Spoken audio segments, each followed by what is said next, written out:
Media संवाद 2024 artificial intelligence का बढ़ता मायाजाल और मीडिया पर इसका प्रभाव को लेकर हुआ कार्यक्रम। Uttar Pradesh association of journalist यानी उपज ने इस कार्यक्रम को मेरठ के वेंकटेश्वरा कॉलेज के सभागार में आयोजित कराया। Uttar Pradesh of journalist association द्वारा आयोजित मीडिया संवाद 2024 में आर्टिफिशियल इंटेलिजेंस यानी एआई और मीडिया पर इसके प्रभाव पर गहन चर्चा हुई। इस कार्यक्रम में एआई के बढ़ते उपयोग और इसके मीडिया जगत पर पड़ने वाले संभावित प्रभाव पर विशेषज्ञों और वरिष्ठ पत्रकारों ने अपने विचार व्यक्त किए। इस संवाद का शुभारंभ एडीजे मेरठ जोन ध्रुवकांत ठाकुर, उपज प्रदेश अध्यक्ष सर्वेश सिंह, वरिष्ठ पत्रकार डॉक्टर प्रसून शुक्ल, कवित्री अनामिका जैन अंबर, वेंकटेश्वर विद्यालय के कुलपति डॉक्टर राजीव त्यागी और अन्य प्रमुख हस्तियों ने दीप प्रज्वलन के साथ किया। इस अवसर पर Uttar Pradesh association of journalist के जिलाध्यक्ष अजय चौधरी व उनकी टीम ने सभी अतिथियों का स्वागत किया। मुख्य अतिथि एडीजे मेरठ जोन ध्रुवकांत ठाकुर ने कहा कि आर्टिफिशियल इंटेलिजेंस यानी एआई मानव जीवन को नियंत्रित करने की क्षमता रखने वाली तकनीक है। उन्होंने इस बात पर बल दिया कि एआई के विवेकपूर्ण और सकारात्मक उपयोग से मीडिया के कार्य में क्रांतिकारी और बदलाव आ सकते हैं। साथ ही उन्होंने इसके दुरुपयोग से उत्पन्न खतरों के प्रति आगाह किया और कहा कि मीडिया में इसे सही दिशा में लागू करना बेहद जरूरी है।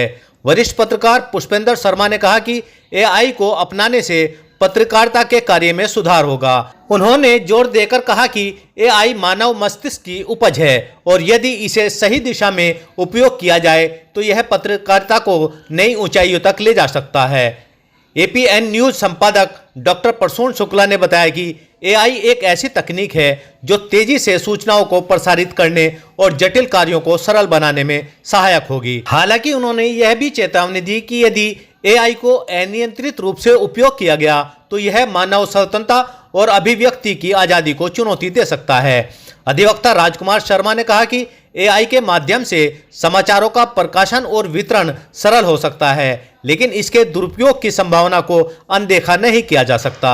उन्होंने ये भी कहा कि फेक न्यूज और डेटा चोरी जैसी समस्याएं एआई के दुरुपयोग से बढ़ सकती हैं। ग्लोबल भारत टीवी के संपादक अभिषेक सांडिल्य ने बताया कि एआई तकनीक पत्रकारिता में तेजी और सटीकता लाने में मदद करेगी, लेकिन यह व्यक्तिगत पत्रकारों के रोजगार को संकट में डाल सकती है।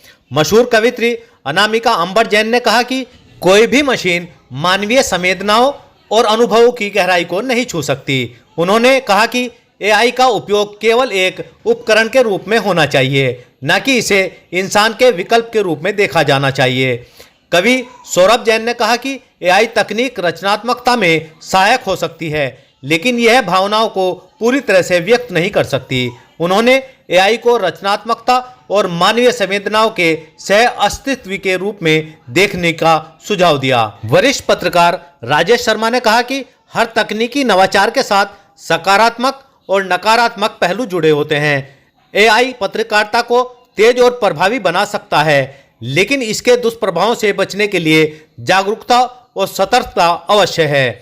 उपज के प्रदेश अध्यक्ष सर्वेश सिंह ने प्रेस काउंसिल ऑफ इंडिया की एडवाइजरी का जिक्र करते हुए कहा कि पत्रकारों को एआई के उपयोग और उसकी चुनौतियों के प्रति जागरूक करना संगठन की जिम्मेदारी है। उन्होंने इस बात पर भी जोर दिया कि एआई मीडिया हाउसों के लिए फायदेमंद हो सकता है, लेकिन व्यक्तिगत पत्रकारों के लिए यह रोजगार संकट खड़ा कर सकता है। कार्यक्रम के अंत में सभी पत्रकारों और प्रतिभागियों को प्रतीक चिन्ह और प्रमाण पत्र देकर सम्मानित किया गया। मीडिया संवाद 2024 ने इस बात को रेखांकित किया कि यदि एआई का विवेकपूर्ण और जिम्मेदारीपूर्ण तरीके से उपयोग किया जाए तो यह मीडिया के भविष्य को सशक्त बना सकता है।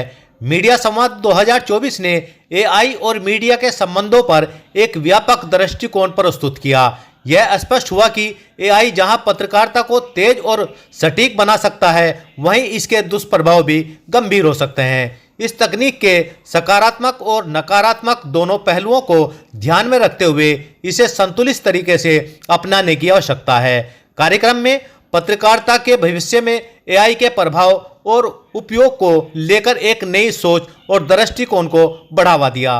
इस अवसर पर महामंत्री ललित ठाकुर, कोषाध्यक्ष विश्वास राणा, नुकुल चतुर्वेदी, डॉक्टर फल कुमार, लियाकत मंसूरी, राजू शर्मा, पवन शर्मा, अरुण सागर, राजन सोनकर, जयवीर त्यागी, राहुल राणा, दीपक वर्मा, नरेश उपाध्याय, संजय वर्मा, अहमद हुसैन, साजिद कुरैशी, ताज मोहम्मद आदि पत्रकार मुख्य रूप से उपस्थित रहे। सही खबर से साजिद कुरैशी। शेष खबर एक छोटे से ब्रेक के बाद।